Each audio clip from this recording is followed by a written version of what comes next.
I'm talking about the first war with Iraq, under H.W. Bush in 1990, just to be clear. I was stationed at a US base in Riyadh, Saudi Arabia. Saddam threw his Scud missiles at us, but he was such a bad shot, they landed in the middle of nowhere. Fortunately for everyone. Unfortunately for me. The middle of nowhere in Arabia is called the Empty Quarter. It is the vastest, contiguous desert in the world. It is the size of Texas. Humans don't live there, but something else does. I was assigned to recover what the Scuds carried. My job was to find the Scud, identify the payload, and collect any remnants of that payload. Saddam had all kinds of poison gas, and we knew from what he did to the Kurds that he wasn't afraid of using them.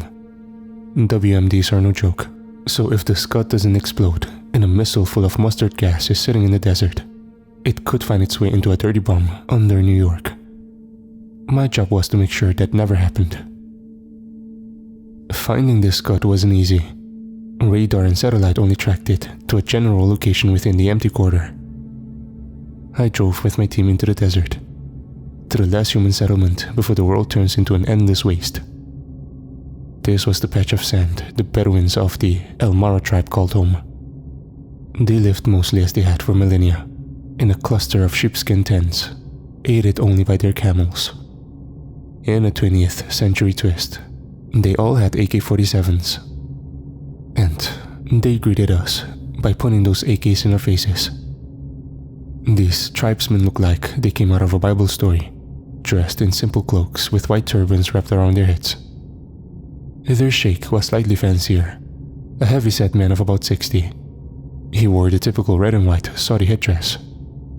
His beard was dyed red, and he walked with a plain wooden cane. "Peace be upon you, O Sheikh," I said in my best Arabic. I'm good with languages, and picked it up after taking a few classes and conversing with allied Arab soldiers.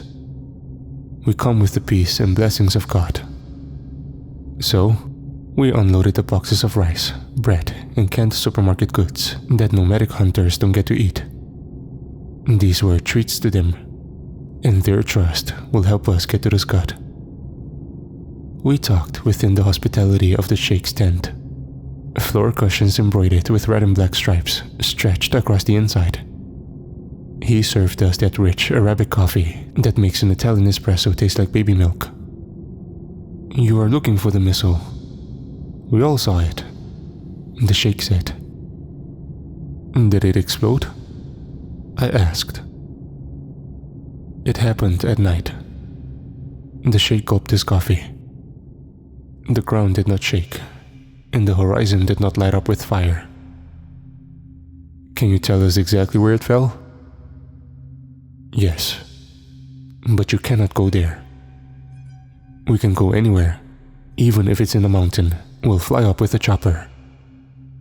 You cannot go there, because it is forbidden." The Sheikh arose and walked out of the tent. I followed him to a well. Little Bedouin boys were playing tag around it. There was something odd about their faces, about their eyes. I only got a glance, but I swear, they had no pupils. The Sheikh told them to go home, and they ran off. "These are the lands of the El Mara," the Sheikh said, "and have been for thousands of years. But those lands..." He stared down into the depths of the well. I peered down with him. The chasm seemed endless. "Well, whose lands are they?" I asked. "They belong to a different tribe." He tapped his cane against the ground. "A tribe of the Djinn." The Sheikh explained the details to me. God created man out of clay, and Djinn out of smoke. The two creations live in separate dimensions, here on this earth. But there are places where these dimensions cross. In the Empty Quarter, there is one such place. But that's not all. There are many tribes of Djinn. Some are good, some are wicked. In the Empty Quarter live such a wicked tribe of Djinn that God forbade them from ever leaving. There is one loophole though. Those Djinn are imprisoned there, and they all want to leave, the Sheikh said. But God has forbidden them from leaving. There is only one way they can get out, and that is from within a human body. I wish I'd listened to the old man, but I wasn't interested in cautionary tales for Bedouin children. I bribed one of the young men of the tribe with a 500 rial note, worth about $130, and he told me what we needed to know. The operation went perfectly. I didn't notice anything strange about the patch of sand where the unexploded scud lay. We recovered the scud's 6-ton payload in a truck and were back in Riyadh by evening the next day. After that assignment, I was sent to Kuwait as part of the Liberation Force. Saddam rained scuds on us all day, but none of them hit. It was an easy win for good old Uncle Sam. And when the war was over, I came home like everyone else. Some came home in body bags, others with PTSD, and some came home just fine. I thought I was the latter. But I came home with a Djinn that wants to kill me. The day I came home was the happiest in my life. My 6-year-old Daniel had grown so much. He jumped into my arms while my wife Angela hugged us both. For now, Uncle Sam was done defending the world, so I could be with my family. The next day, we barbecued steaks in the backyard, and I bought my son a trampoline. "Don't jump too high, or an eagle will snatch you," I told him. Daniel laughed it off. He was already too old for such bullshit. Angela made us delicious lemonade, and later that night, we all lay in the grass and gazed at the stars. "That one is called Al Ghul," I said, pointing at a bright star in the Perseus constellation. "It's Arabic for demon." I pretended like I was a demon, grabbed my son and tickled him. I can't describe how good it felt to enjoy the mundane with my family. "You know Arabic, Daddy?" Daniel asked. At that age, sons are so impressed with their fathers. "I do, and if you ever meet an Arab, you should say to them, Assalamu alaikum." "Assalamu alaikum? What's that mean, Daddy?" "It means peace be upon you." But my peace was about to evaporate, like a glass of water under the scorching desert sun. Because the next morning, I saw the Djinn. In fact, I see it every morning. I can only see it in the moments between sleep and wakefulness, when my body is paralyzed. A pitch-black creature, as if covered in soot. It's so tall, the ceiling forces it to bend its back at a right angle, so that its head is right over my bed. Its face looks strangely human, but its eyes have no pupils, like those little Bedouin boys playing around the well. It says to me, in Arabic, "Today you will die. Today you will die. Today you will die." It repeats this incantation until I wake up. And when I do, I spend each day trying not to die. The Djinn itself cannot kill me. It can only affect me. Sometimes when I'm driving, it will conjure this fog into my head and body that makes everything so heavy that I want nothing more than to sleep. I've been in 3 car crashes in the last 26 years and spent weeks in the hospital as a result.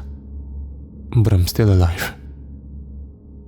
Last month, I was chopping vegetables with a kitchen knife, and it told me there was a treasure in my wrist. A magic whistle, and if I got it out and blew on it, Angela and Daniel would come back to life. When the EMTs found me passed out with my wrist mangled, of course they thought it was a attempt. How typical for a veteran to try to kill himself.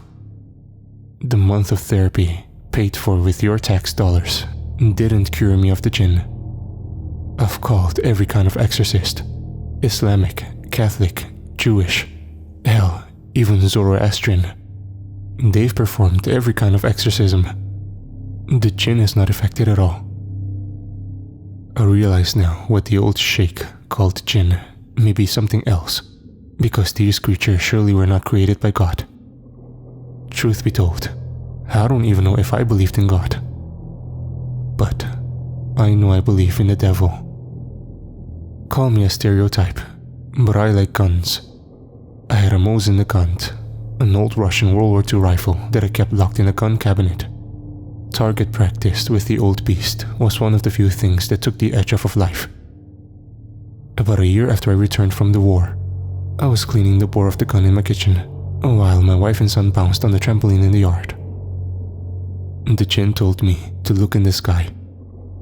There was a scud coming, a rocket flying through the heavens. The whine of the scud pierced the air and boomed through my ears. I knew unless I shut it down, the explosion and payload of mustard gas would kill everyone in sight, my family included. I assembled and loaded my gun, rushed into the yard, and shot at the scud in the sky. That was the only time I heard the Djinn laugh, like the broken notes of piano. Daniel lay spread out on the trampoline, with a bullet hole in his head from my Mosin Nagant. The sky was clear, and my wife's shriek replaced the booming of the scud. Angela hung herself 12 days later. I would have done the same. But I don't want to die. The court declared me insane, and I spent 24 years in a loony bin, where getting killed or killing yourself was as impossible as it gets. The Djinn didn't like that, but it was his fault. After all this time, I think I finally know how to get rid of it. No, I'm not going to kill myself. Despite all that's happened, I want to live. I realize now that the Djinn wants me dead, because it is literally stuck inside me, the same way it was stuck in the empty quarter. When it went inside me 27 years ago, it traded one prison for another. But if I die, then it's free to roam the world and maybe find someone else to torment. That's all it wants. So, that's what I'll give it. I'm going to go into cardiac arrest to stop my heart. But a few minutes before I do that, I'll call 911 so that the EMTs can arrive in time to revive me. That way, the Djinn will be able to escape the prison that is my life, and I'll come back from the dead. I might suffer some brain damage, but if I time it right, it will be minimal. I saw this on a show called House once. The main character sticks a knife in a socket to electrocute himself and stop his heart so he can find out if there is an afterlife. But because he's in the hospital, he's revived after a few minutes. So here I go, dialing 911. I can already hear the ambulance sirens. And I can see the Djinn, its body at a right angle, and its head twisted on its long neck. It's smiling at me with the widest eyes. Now it's laughing its broken piano laugh, like the day when it made me kill my son. And I realize, what if this is a trick? What if this is how it kills me? There's no going back. I'm leaving this note here, so just in case I don't return. You all know my story. Maybe in those moments between life and death, I'll see Angela and Daniel, and they'll hug me like the day I came home from the war. Because the truth is, I never came home. But maybe I can now. So here I go. Wish me luck. And peace be upon you all.